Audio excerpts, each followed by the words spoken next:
So is my screen visible? Good morning, everybody. Yes, sir.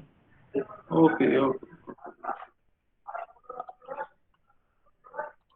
Last time we had decided to cover structure, but some aspects of structure we have covered. I think it was okay. Let me recall the lesson because it's not properly. I cannot remember that thing right now. So maybe in your study material I have uploaded. Right.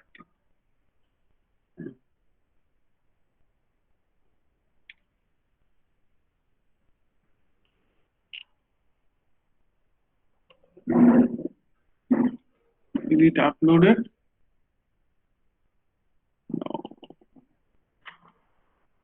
No, I think yet to be uploaded. Okay. So I think so far I can remember it was the basic introduction of the structure. I will upload that material definitely. Basic introduction of the structure, array of structure, and just with two different elements. Okay. I think that thing.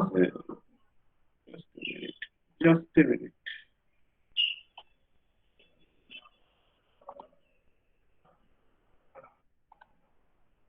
Just a minute. There is some problem with the.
So I think this is the material I have recently uploaded. Hmm. You check it. This is something. Can you see? Can you see? Yes, sir. Yes, this is the material. You can also see it from your drive also. That means the link. Right now I have uploaded. This is the basic introduction of the structure. It's a collection of dissimilar types of elements in a contiguous memory location. This is just the memory accounting of the structure variable, the requirement of the memory by a structure variable as per the definition. This is some the structure element, its internal organization of the structure element, then static initialization, dynamic initialization, array of structure, I think. No, passing values from structure variables, printing values, and then array of structure. Okay, so up to array of structure I had already covered. So after that I will start.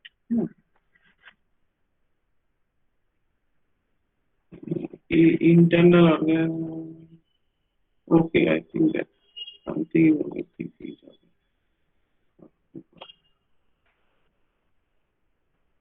Next, it is nested structure.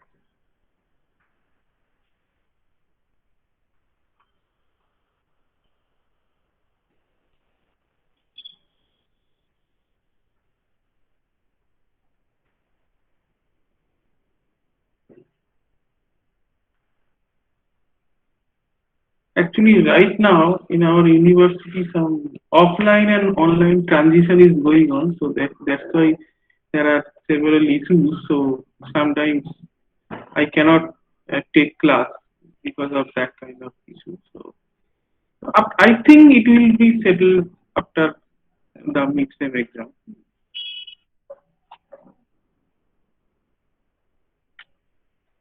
Now, nested structure means I think you know about nested loop, nested if else. So same principle is applied here. Actually, a structure variable inside another structure definition. So I better provide one example. It will be easier for you to understand through that example because text definition always example is better than text definition.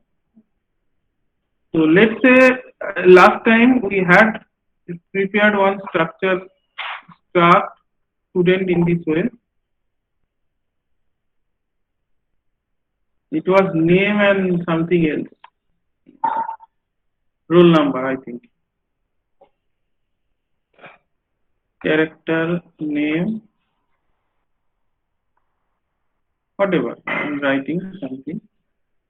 It's an example, not some absolute scenario. Let's say roll numbers are so small that it fits into integer. Okay, save it. Now let us define another characteristics of a student, which is nothing but the address. But address, you people know, I can write one character address like this. This is I can one put this type of things also. If your character is not structured, if your character is not very organized, so let's say I take 50 characters long. Then we have to write at a stretch the name, your landmark, your state, your district, everything. Yeah. At a stretch you have to write. But sometimes the address is very structured. Address is not written at a stage, so the information is not that flat. It has some internal organization, just like we live in a town or village, whatever. Then it has some district, police station, then state, then country. In this way, we actually organize our address. So I'm not adding that complication, but at least I try to bring some attributes into it. Let's say address contains district, character, district. Let's say it is 20.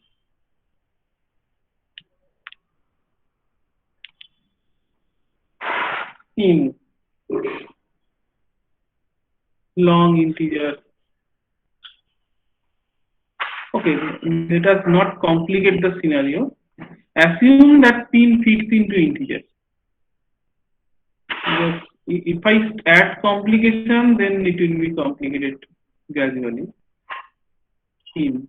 Although pin in while implementation, you will think that it requires LD or long integer. Okay. So let's say district, pin, and state. These three are in your address.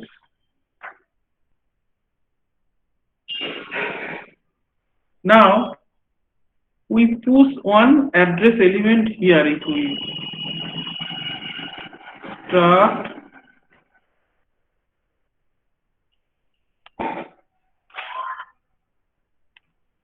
so what happens?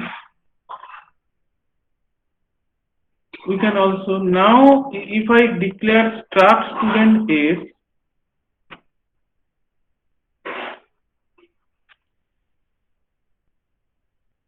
now can you tell me what is the memory requirement here? Actually, memory requirement for this one is 20 byte. I, everything is in bytes, so I'm not writing it. Pin, let's say it is integer, maybe it will not fit into in real pin number, but if it is integer, then for state it is 20. I think it is 20. State doesn't require 20. That long state. Okay, however, it is 44. Now, this is 44. This is 4, I think, and this is 20. So how much is it? I think it is 68. 68. Now, what is the memory space required by a variable s? It is 68 bytes. So in this way, actually, we do accounting. Any problem to understand it? Sir, repeat once again. Uh, Which one? Sir, what is the this, sir? I am not understanding this. What is the beat? No, sir, sir. Beat. Sir, from the starting, sir, cheat student, what is this? Oh, what is this? Okay, okay. Actually, we are discussing nested structure. I where I think were you present in the last class? Uh, Yes, sir, if I you was. were present, if if you were present, I think you have seen the basic idea of the structure. Now, nested structure means a structure element,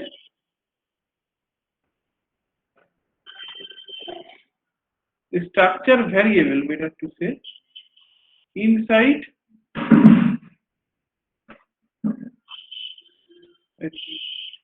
Something is wrong. I think it's not.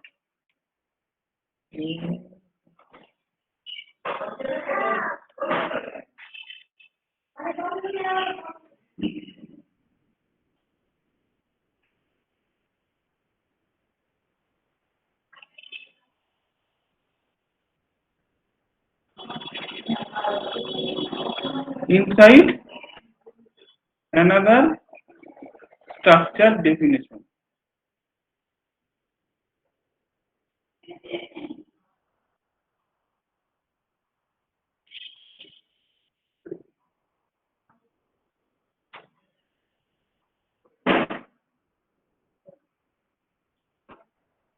So this is the idea of nested structure. That means this is a structure. The struct address is nothing but a structure. The entire thing. So we are actually creating one variable of the structure, struct address, that is here actually. Struct address A. So this is the way we declare a structure variable. Now here we pushed one structure variable into here such that it becomes a member of this structure, the student structure. Actually here are two structures. One is to build the address of a structure of an address. Another is the structure of a student. Okay. Student contains three attributes: name, roll number, and address. Address is not the simple text; it's also a structure. Now, if I go for the memory organization, or it will be much clear to you people. So, address here actually it will be like this.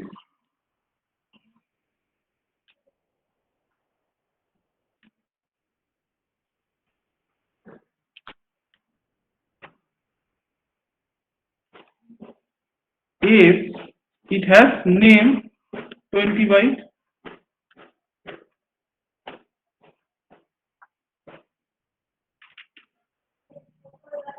so it is nothing but s dot name.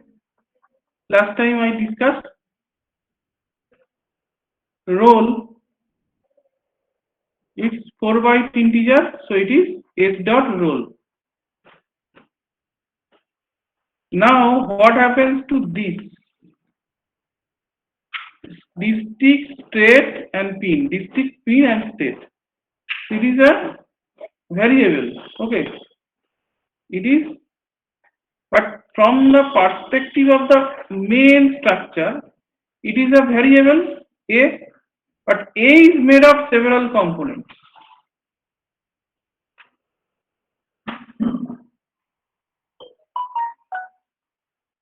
So it is a variable A.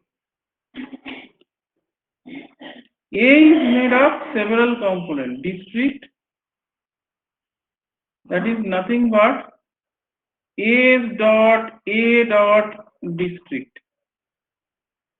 Okay, because ACE is the main structure, then inside that there is another structure, and then it is the element of that structure. Okay, try to understand. There is no such difficulty. ACE dot A dot pin and state. It is nothing but ACE dot A dot state. Okay.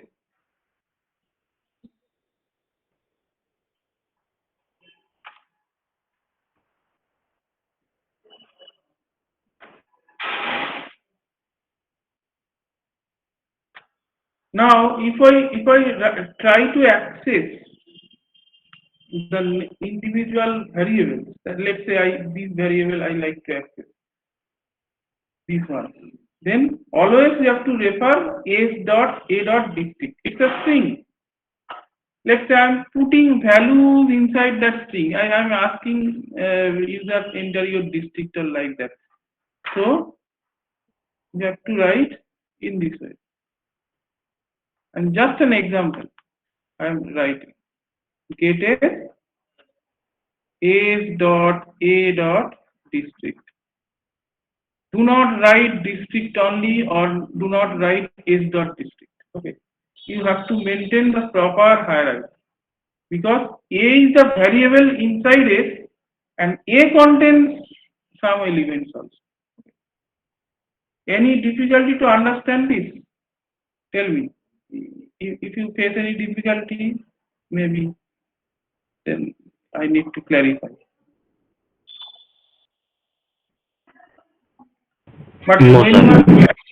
when you are inserting name some user, it should be get as dot name, because name is directly available inside that variable s. But when you are looking for state, that is available inside the address variable, and address is also a structure. So you have to maintain the proper hierarchy. Okay.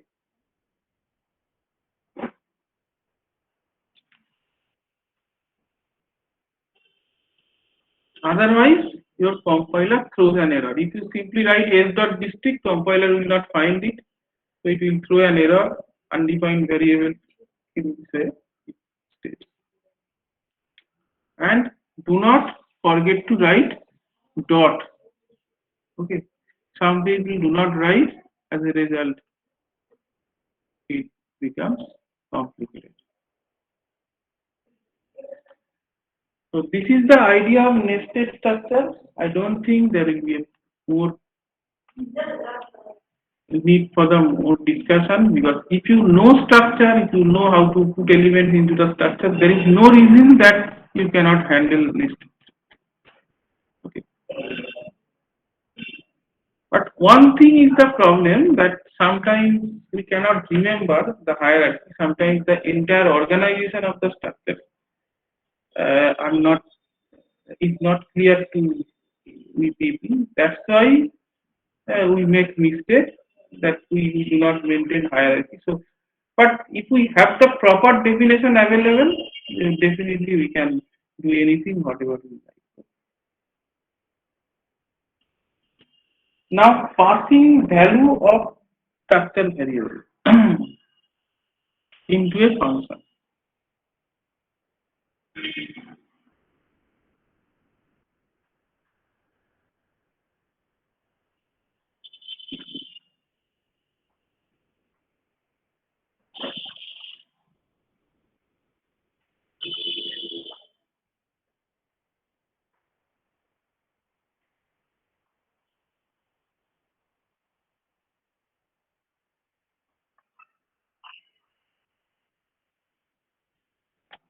Now, how do we do this? I think you can recall that when we write function, we had three components. One is function prototype, another is function call statement, another is function definition. Okay. So, here actually the target is that your main function, let's say this is your main, and let's say this is another function f.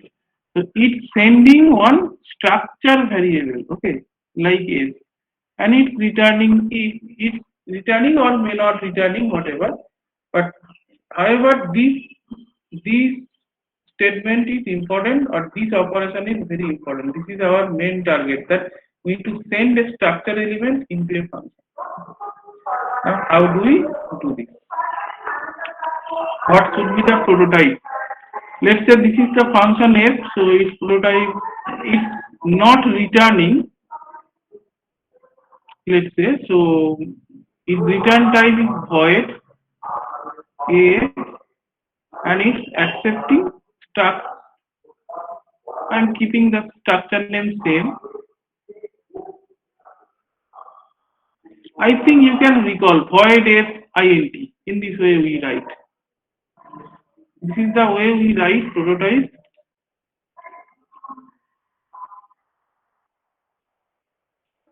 Here actually we need to define the structure. I am not defining because definition is the same. I am just writing how do we send the structure element, because these programs are not always complete, because explain these are nothing but the explanation. But in your lab assignment, you have to write the complete program. Otherwise, the program will not run. Okay. So in complete program, you will fill up the everything incomplete here. So void if I'm just showing the important thing.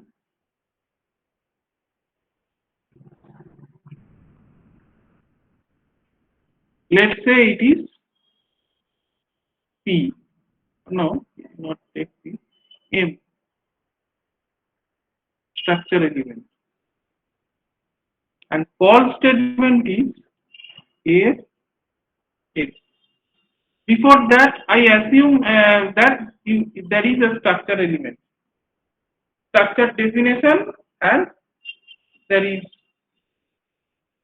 inside main start today's case. There is one variable. Okay, and there is also the initialization of the variable. That means variable is not something that is available with the garbage value. If there is some sort of initialization. Okay. So I am writing these steps, otherwise it will be confused. Here the definition of the structure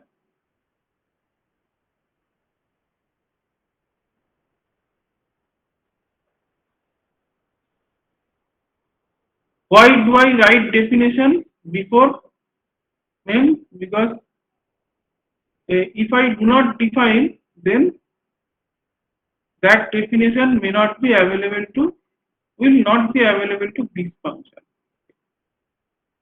So that's why definition should be outside the main.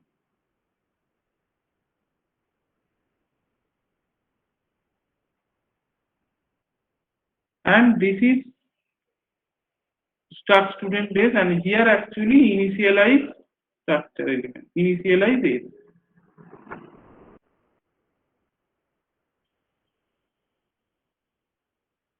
So these two steps you have to complete. Hmm. But you put more main focus on this one, this one, this one, and this one. Okay. So this is call statement, this is prototype, this is call statement, and this is the definition. Any problem to understand it? If you know the function, hopefully it should not be a problem. But if you have already forgotten the definition of function or how to write function or like that, then you need to revise that lesson. Okay. So any problem to understand it?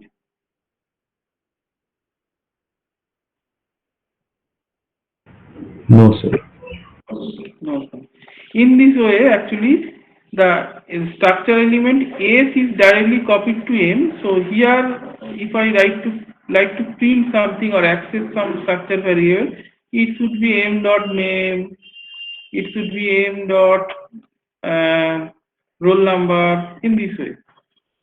Here, actually, the S is not available. Since S is copied to M, here I think this is sorry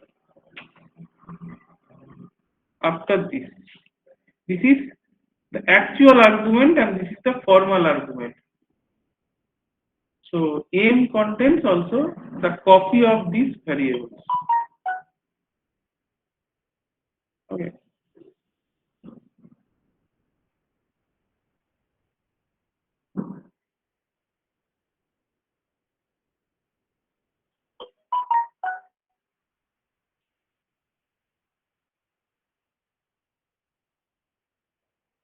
Now if I repeat the same thing, that means through pointer, if I pass the address of a structure into a variable, then what should be the prototype?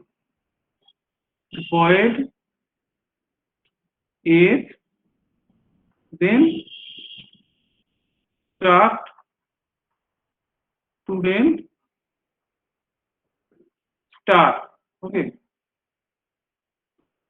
If I pass the address and inside main we have to write 8 ampersand is. I'm not writing the full code. Okay. Hopefully you can understand after that. Now in definition part you have to write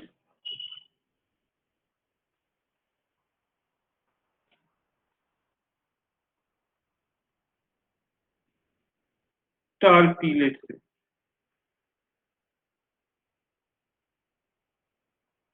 So if you look at this, it will be easier for you to understand. Rest of the thing is same. We have to define structure here.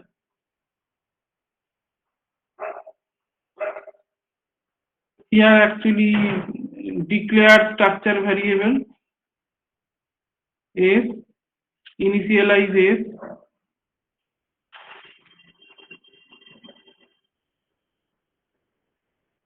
I'm writing the English instruction because you know how to do this.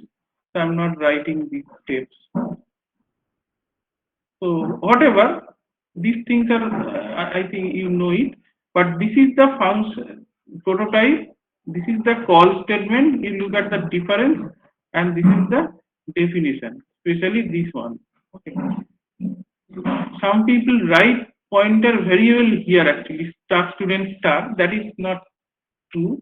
And although sometimes your compiler doesn't throw any error, but that is incorrect. You have to write only up to star, not up to the variable. Variable should come here because this is the prototype. It deals with the type only, no variable.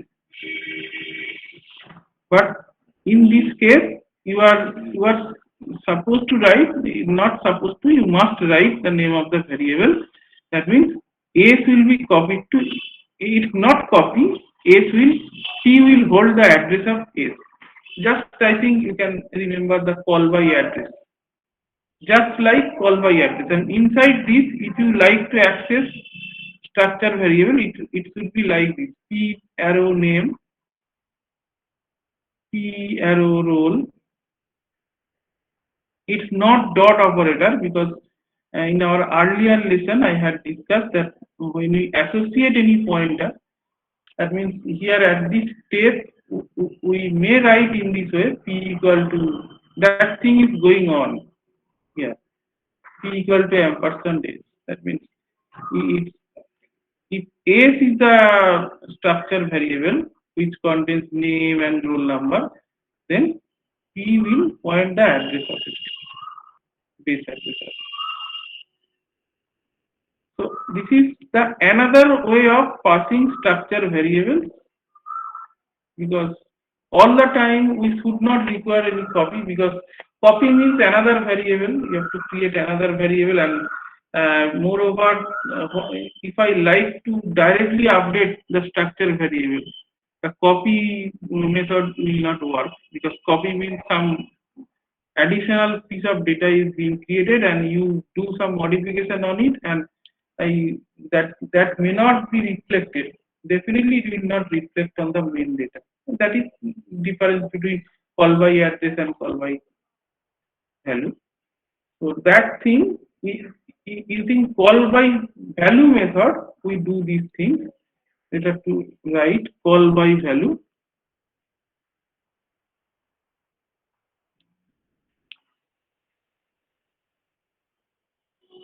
then it will be easier for you to understand.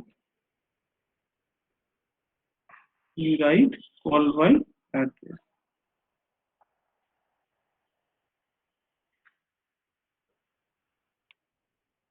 Some people write call by reference.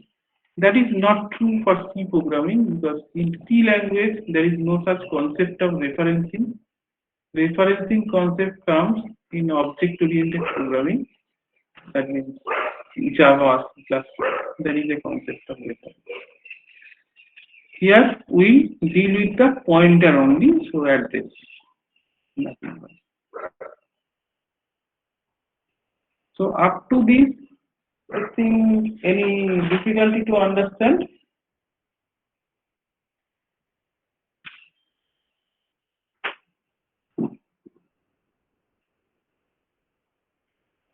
Any problem to understand this? Call by address method and call by value method for passing structure variables. If you face any difficulty, please tell me. Otherwise, tell me that it's okay. It's okay, sir. It's okay. Then we'll move into the next.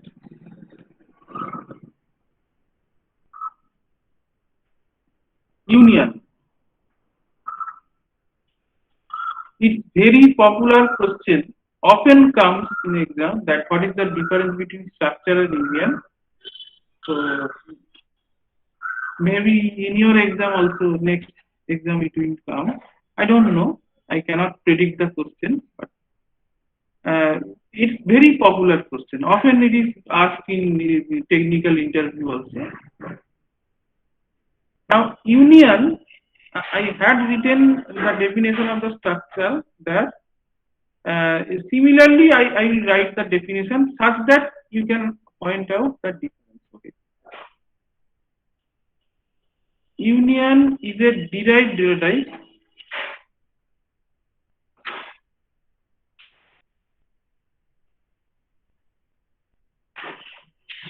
Right, union is a derived data type. Elements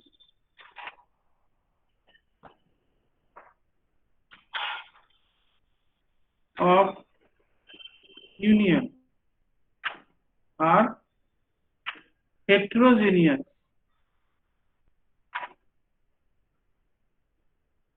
Heterogeneous means different types. That is, these 2 points are same as structure. Okay. Structure is also derived data type. Elements of structure are heterogeneous. Now, in third sentence, it's not sentence, so excuse me, but somehow in third point, we'll write that elements of union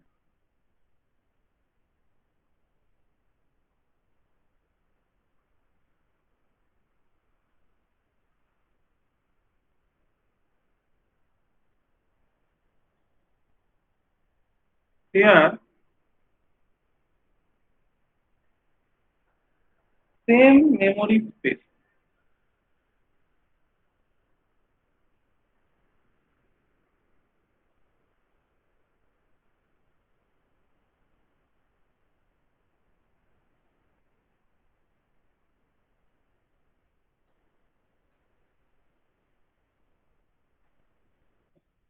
Elements of union share same memory space. Okay. This is the difference actually between structure and union. Now, if I write structure and union side by side, it will be clear to you. Struct, student,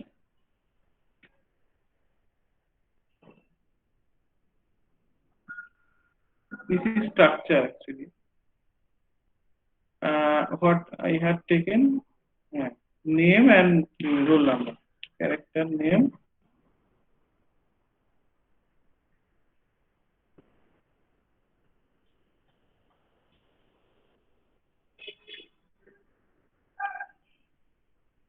Okay. Now, union is written in the similar way. If these letters are small letters, union, student,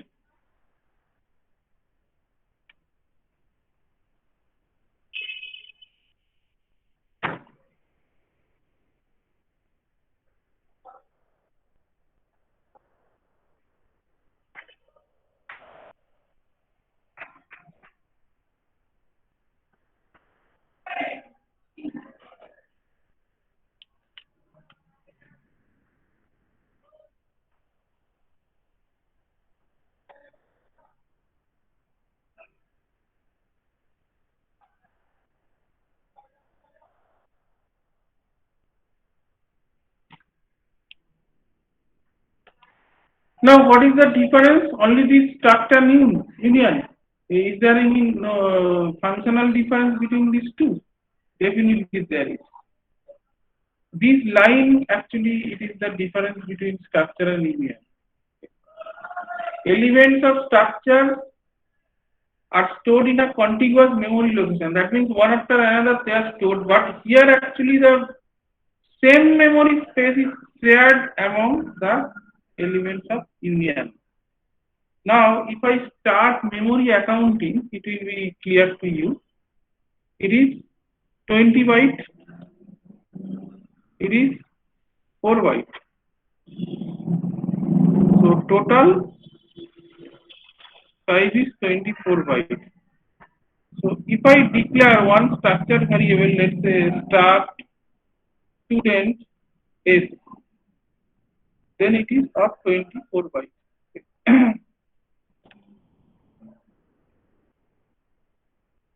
Just write that thing. So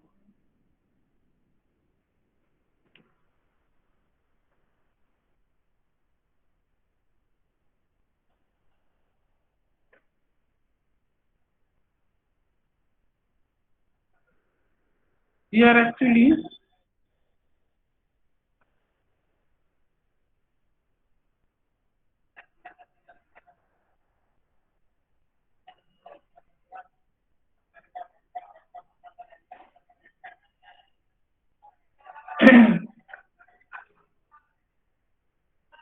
20 This is 4. But total is not 20 plus 4. It is maximum of 20 and 4. Okay. So it is 20. This is the difference here. That means in a 24 byte space, you have to write name, and after that, if you record the roll number, then you have to write roll numbers here.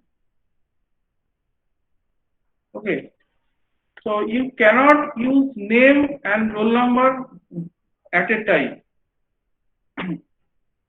You have to do something with the name, then you have to do something with the roll number, because when after your name, when you write something or do something with the roll number, that data will be overwritten because you are dealing with the same memory space.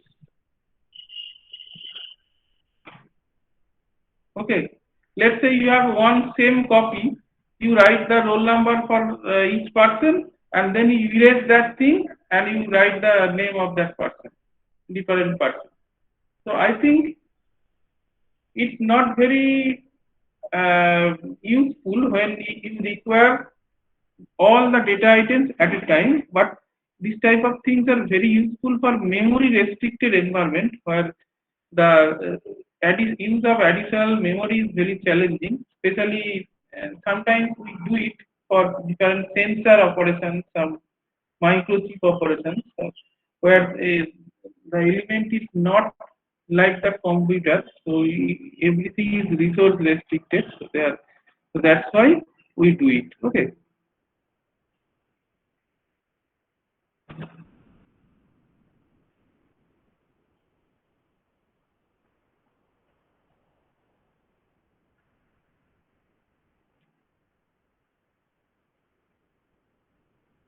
this is actually the difference between structure and union.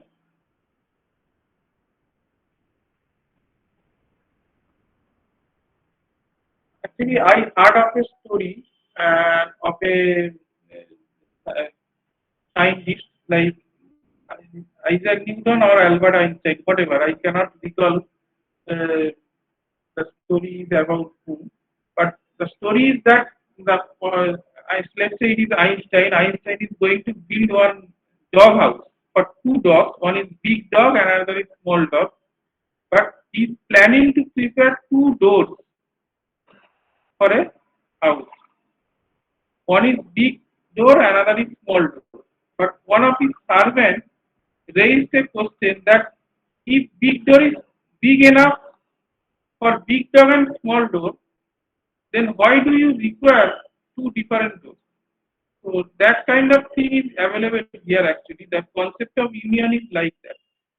Here only one memory space is given and you have to reuse again and again for different types of data.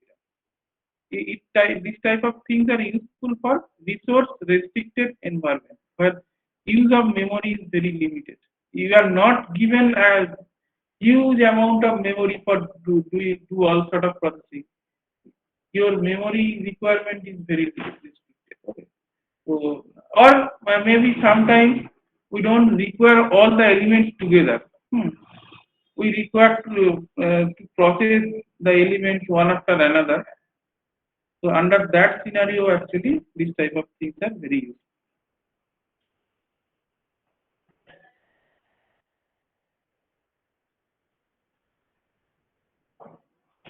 Okay, let us take a break for a few minutes. I will come back and discuss rest of the list.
Okay.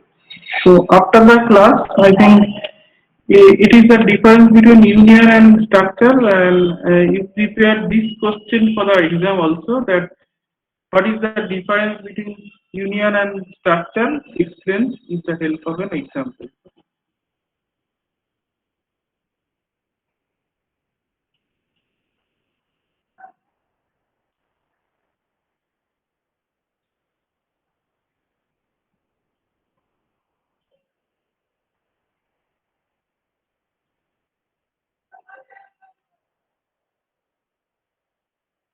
Now, command line argument.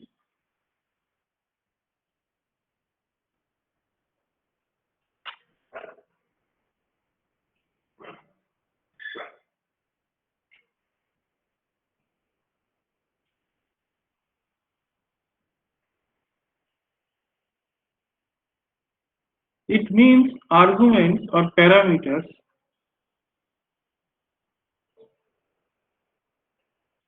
sent to main function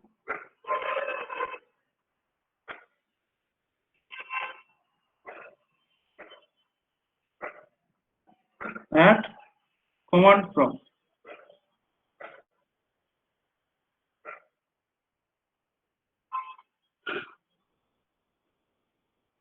So I think in Windows user actually it's done in different ways. We have to build exe file, and then we have to when it runs, we have to run that thing from the command prompt. Something.exe. There is an option for, let's say your text file is xyz.c, and you have to build in Windows mode. But in Linux mode, in Linux programming, there is direct option for running command line argument. You have to make it xyz.exe, and then you have to run. Let's say c colon something something. This is the path, and then you have to write xyz.exe. In this way, actually, this is the way we run command line arguments in C programming. And in Windows mode, we prepare xyz.c to a.out file, or maybe some xyz.out file. That kind of file is also possible with different arguments. And now, from the command prompt, we have to write dot slash a.out followed by its argument. Here also we have to write it argument. Now, what is this actually? What kind of thing is this? This is means that when we run a main program, we don't supply argument. Argument is available inside the main program, entire value right there. So that thing is passed from main function to another function or like that. But here actually we are directly sending argument from at the command prompt inside function. We are not sending argument, or maybe there is a argument in inside, but definitely there will be an argument at the command prompt to main. Okay, so I should write one program, and then it will be clear to you.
Now, while we write any function or program for with command line argument, here are many components. The first one is the integer component, another is character to array of pointers, or sorry, pointer to character array. Pointer to character array. This is array of character pointers. It's not pointer to character array. It's array of character pointers. So it is actually the argument count. That means number of arguments that is passed by the user, and this is nothing but the array of pointers, and these pointers are actually pointing to different character array. So let's say user after execution it becomes dot slash a dot out, and you have to supply argument is in this way dot slash a dot out. Let's say some text is after that. I am a student. Whatever.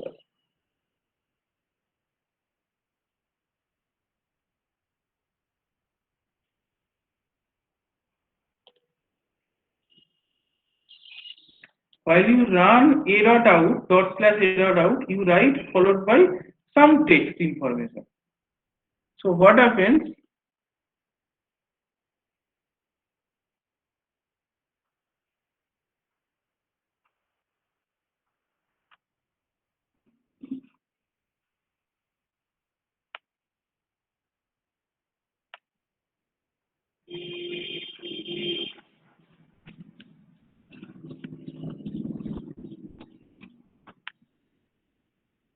These are strings.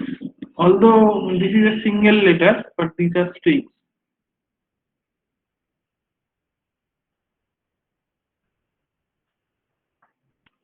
And before that, there will be another room.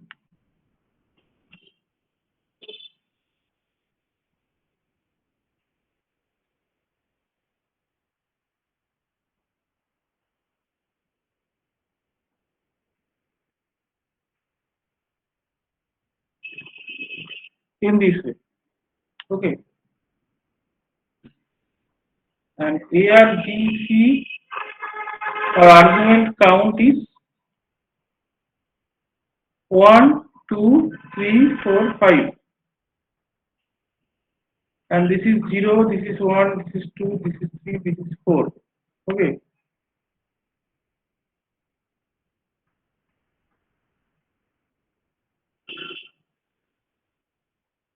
Now, what does it mean? I equal to 0, I less than equal to ARGC. That means 5, I less than equal to 5. So a group runs from 0 to 4. So 0, 1, 2, 3, and 4. For these 5 values, the loop runs. So ARGB 0, these are actually ARGB 0.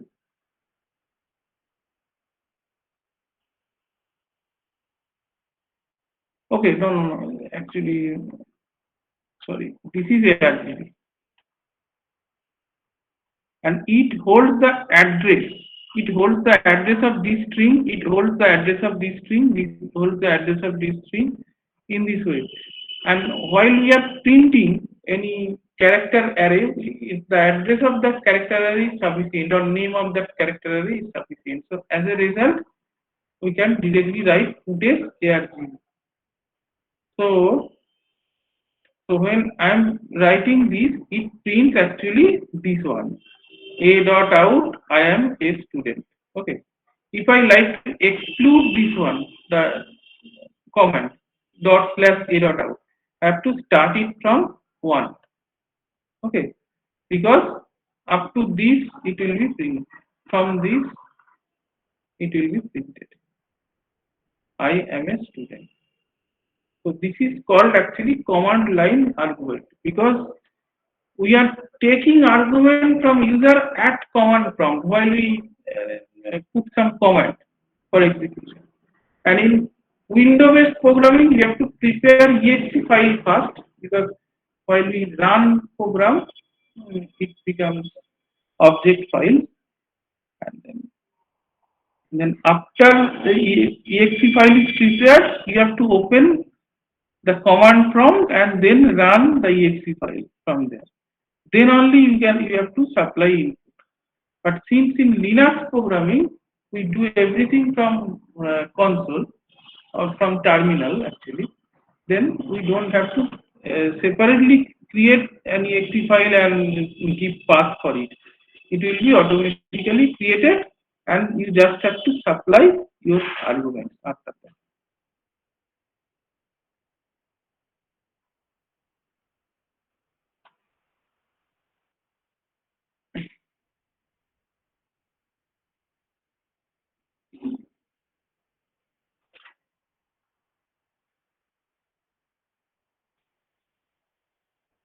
Okay. Next, we'll move on to C preprocessor.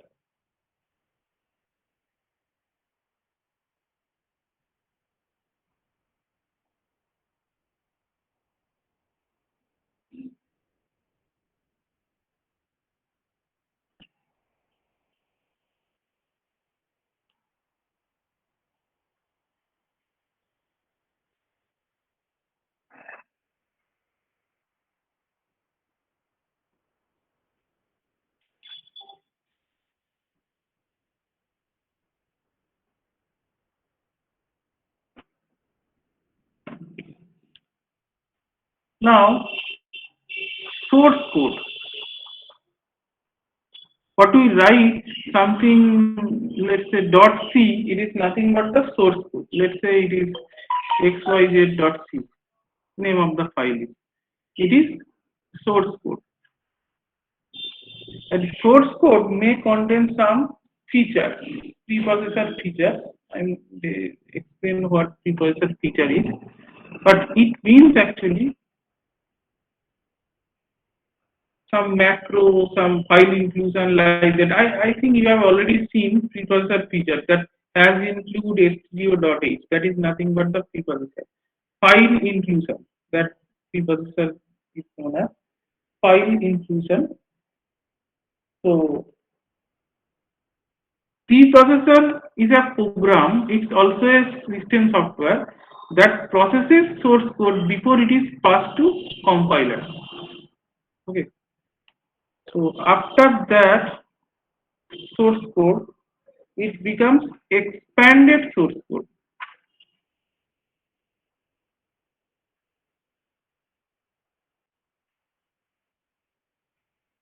because preprocessor does something on it. Preprocessor expands the source code. How how is it expanded? We'll describe that thing, but somehow later compiler does something. It becomes object code.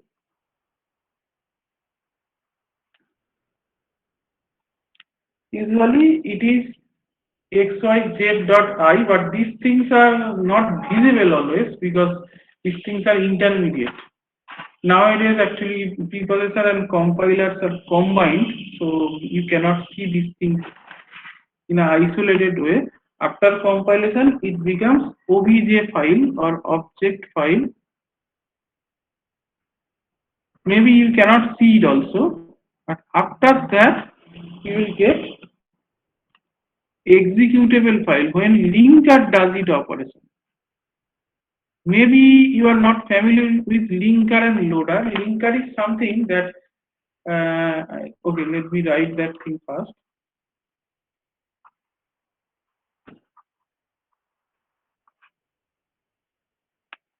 It is nothing but xyz dot exe. It may be exe or it may be xyz dot out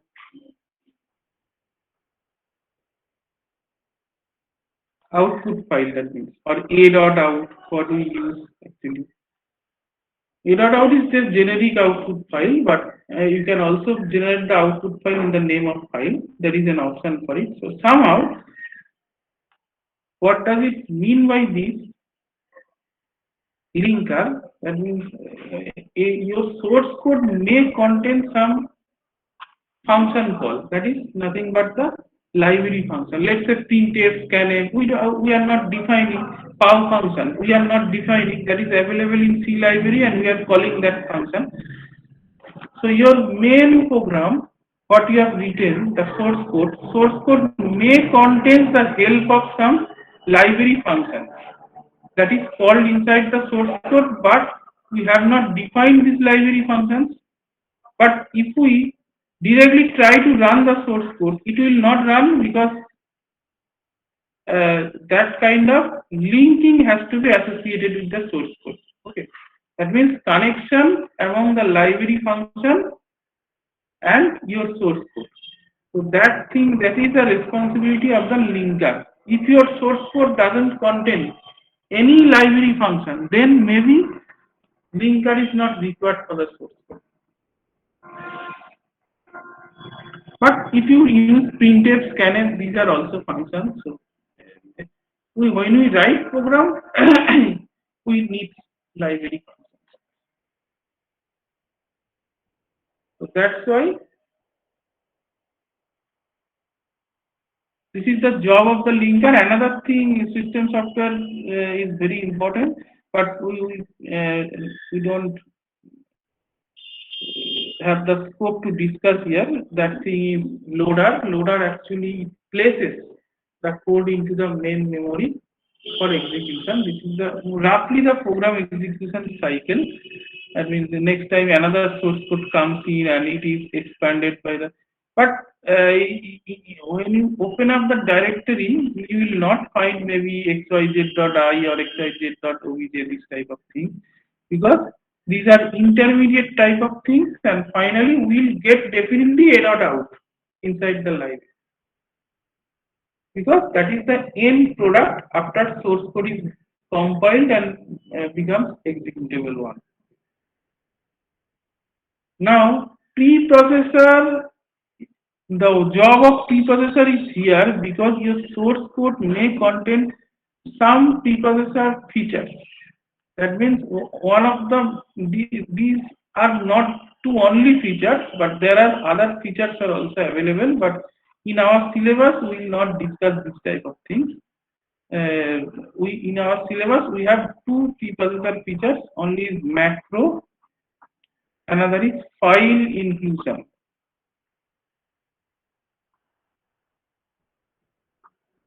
Okay, so these two features, I think you have already seen file inclusion as include stereo.h. That means at that point you are including the stdio.h, a header content of header file there,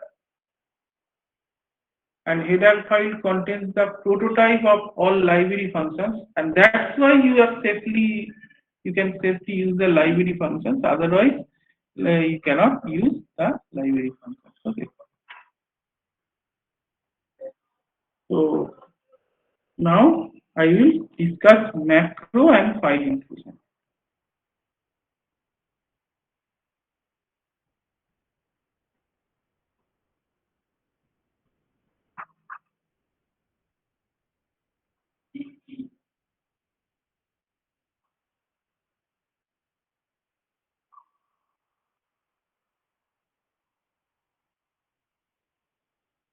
Let us provide one example as define max.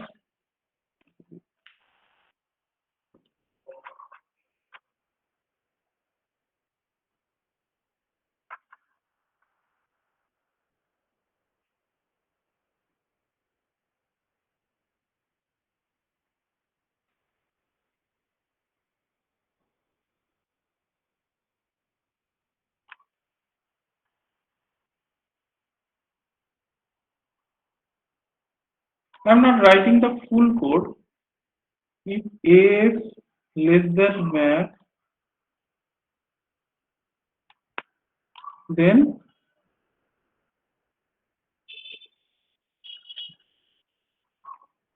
um, or better to say, we write the code in this way. A is equal to A plus 1. Let's say this is a code. Okay. If S is less than max, then we are S equal to S plus 1. Now, what max is, here actually this is coming from the macro definition. This is macro template and this is macro expansion. And this is macro template, macro expansion.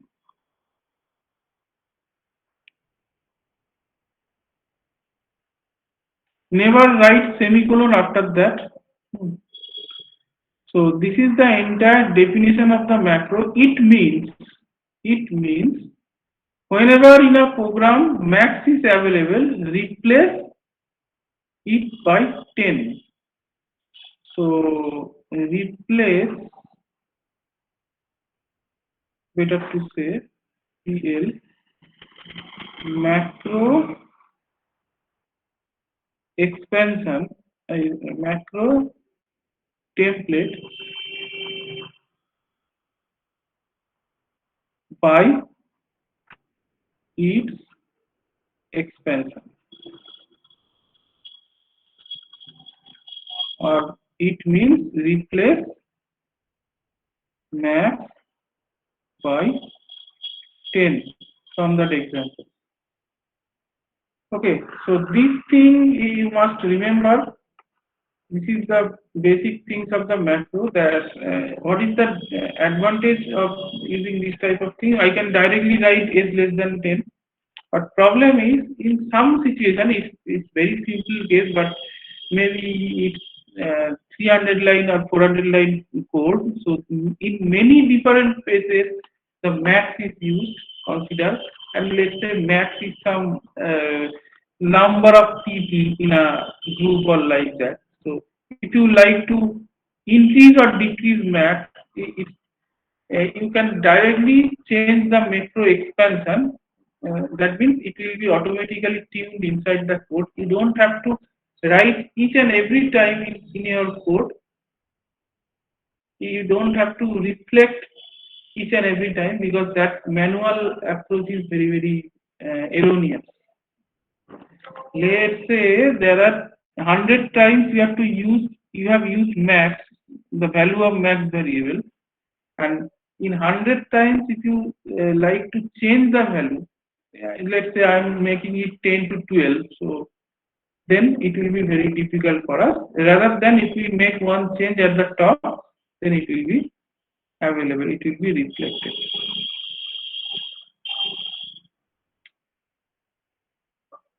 Okay, so macro actually doesn't make it different. It actually makes some replacement, and when we write something with the macro, it helps us to understand what is going on. And there are some conventions with the macro. The macro template should be always capital. This is convention. If you give the small letter, that is also okay. Program will run. But problem is the variable letters are by convention are small letters. So if you write macro, maybe there is one variable age max like that, and your macro is small letter max. So it will also replace by age. So that is not a variable, so that is undefined. So this type of problem may occur. Whenever it finds max, it will substitute by 10. So you have to be careful. So this is the use of macro in our program. This is very useful sometimes, but sometimes we have to be careful. It has different varieties, like macro can be argument with argument like a function.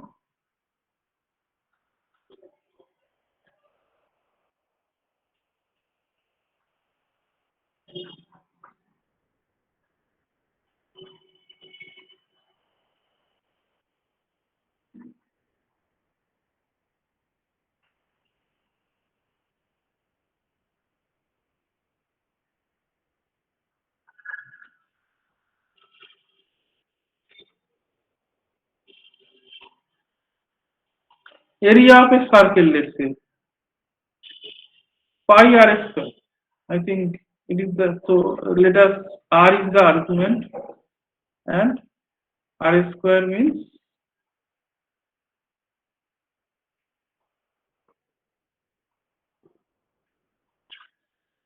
let's say this is. Now inside main, let's say integer r equal to 10 and area A equal to, I'm, I, I have to declare the variable.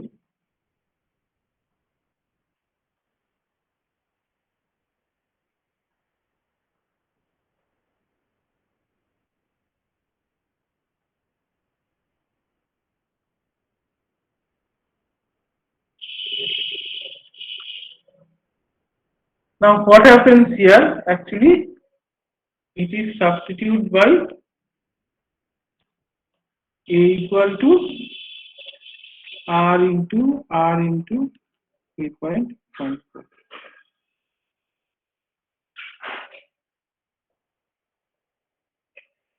Okay, any problem to understand it, or even you can directly send it in this way, area 10 like function. So it will be substituted by 10 into 10 into 3.14. This is the macro with argument.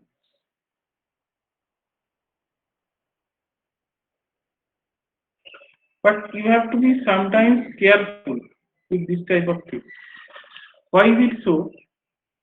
Let me check. You have written, say, has defined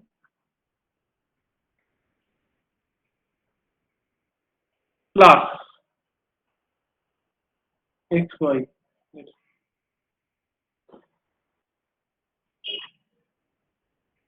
And in your main, you have written s equal to uh,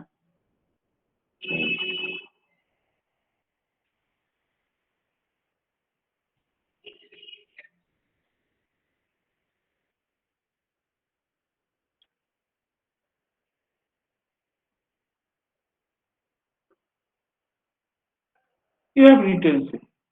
Okay.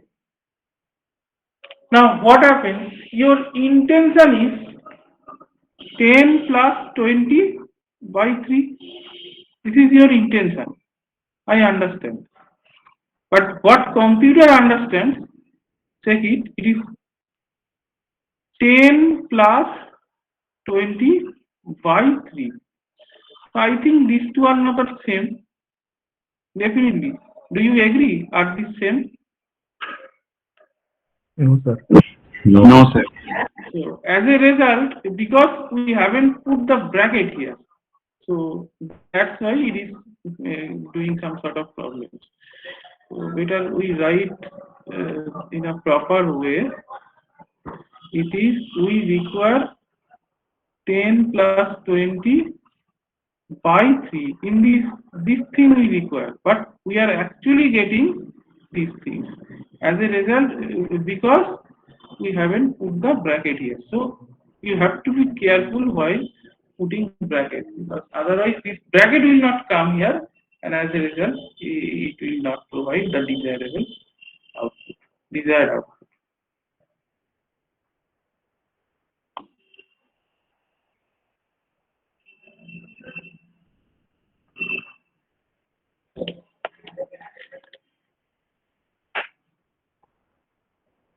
Now macro with argument, macro multi-line macro, I think there is one multi-line macro aspect is there.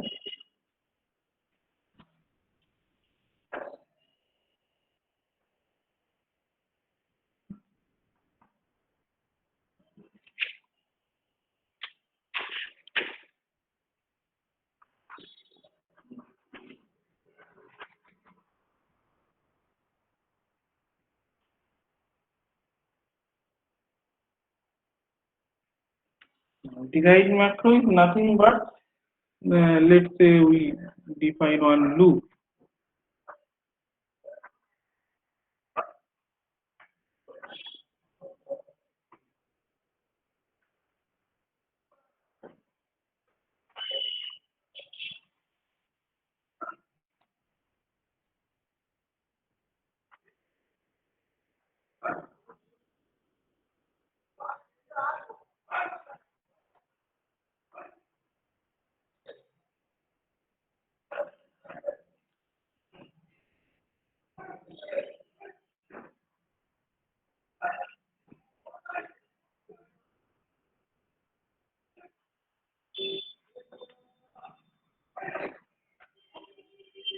So this is somehow a multiple line macro. So in our main program, we may write in this way. Let's say loop 10. If I write, then it will be substitute, and definitely we have to declare I. So it will be substituted by this code. That means for I equal to 0, I less than 10, I plus 20.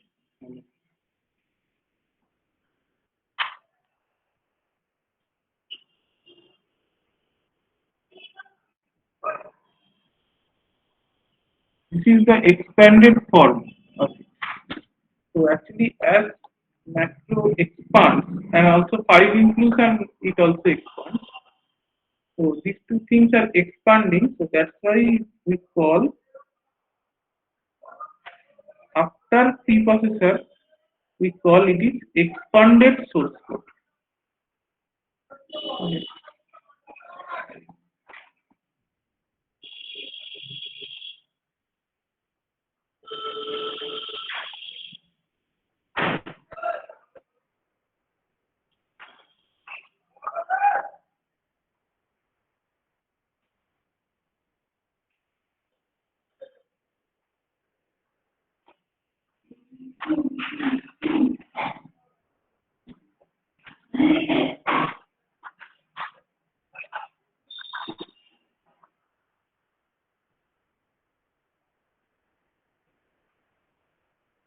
It actually joins a file with source code.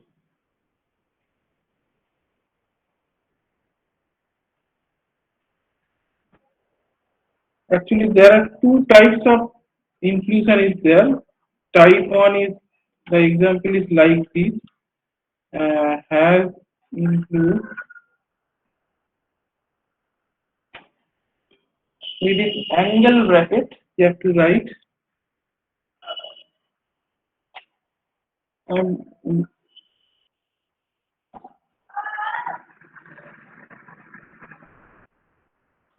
another is with with quotation. You have to write. So these are the two types of file inclusion statement, but there are differences between these two. It actually specifies loop for file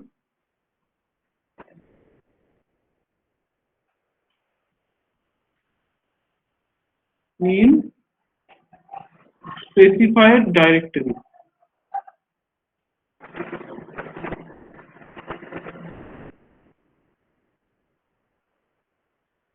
and here loop for file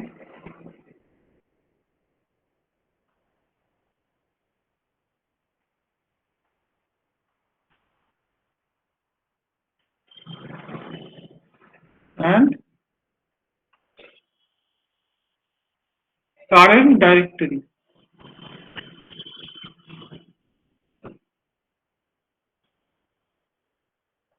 Okay, what does it mean that when I write something .h, studio.h, math.h, whatever, so it has some .h file associated with the C programming, .h file directory.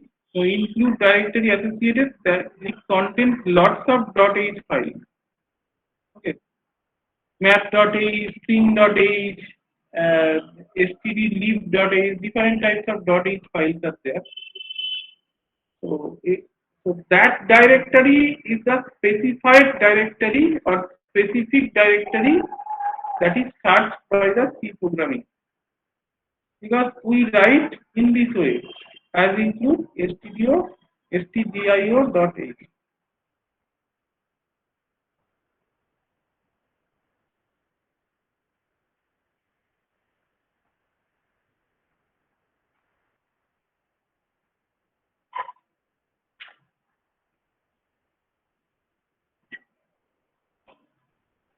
And we write xyz.h.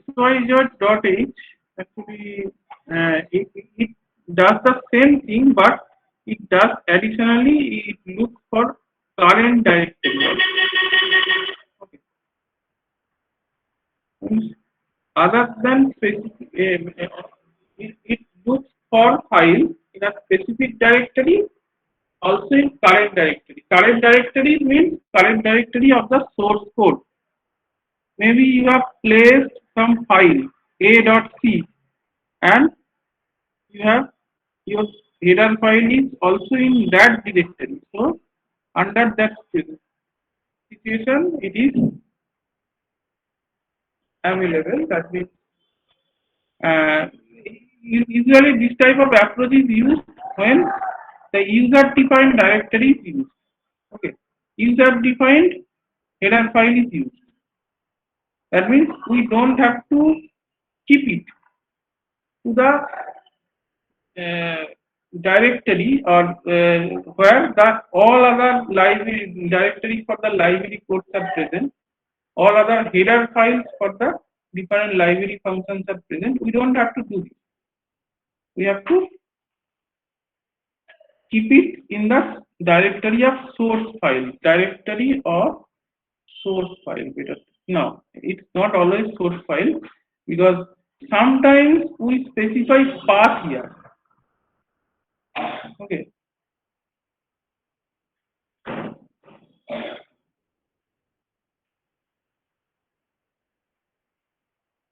we specify also path here in this way, where the directory, where the file is. But if it is a standard directory, then we don't have to specify path. We have to provide this angle bracket, and here we need to provide the quotation. So that is the difference between these two types of file inclusion. So in your exam, maybe it is asked that what is the difference between this and this, the quotation and the angle bracket. You must prepare this question.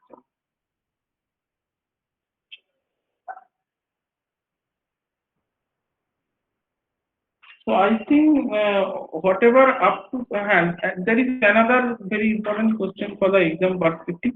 What is the difference between macro and function?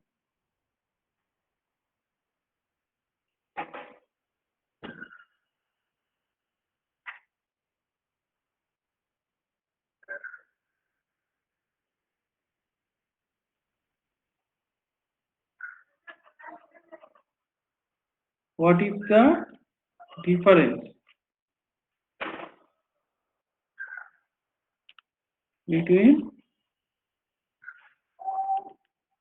macro and function?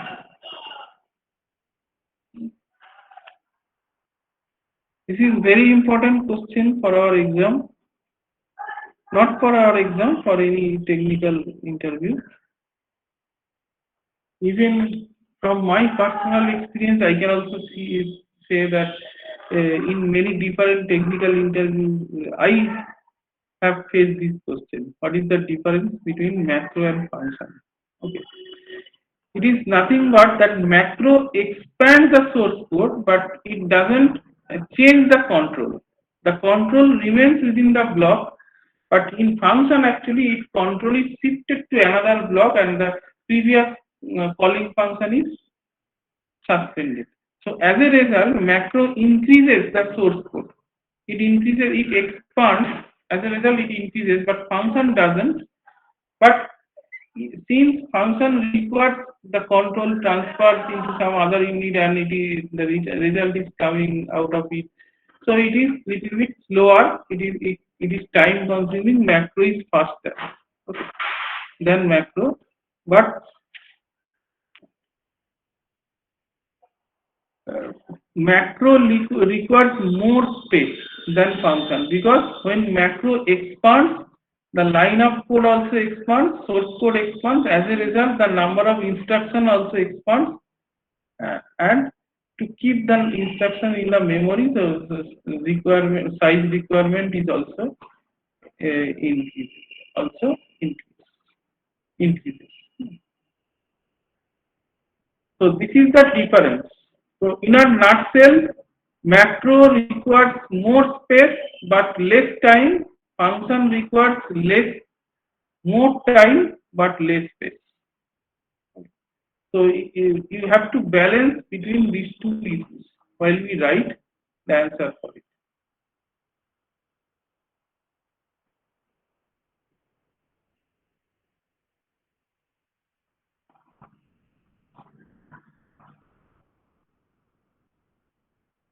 So do I start file? It will be too boring if I start file system, because file is the last element of our syllabus. So I may start in the next class, and in next class will be held on Thursday, because Tuesday we have one invigilation duty, another midterm is going on. So in next Thursday we'll discuss about the function. Okay. Sorry, function, not function, file system. So I think for the time being it's over. So you people may leave. You have marked your attendance.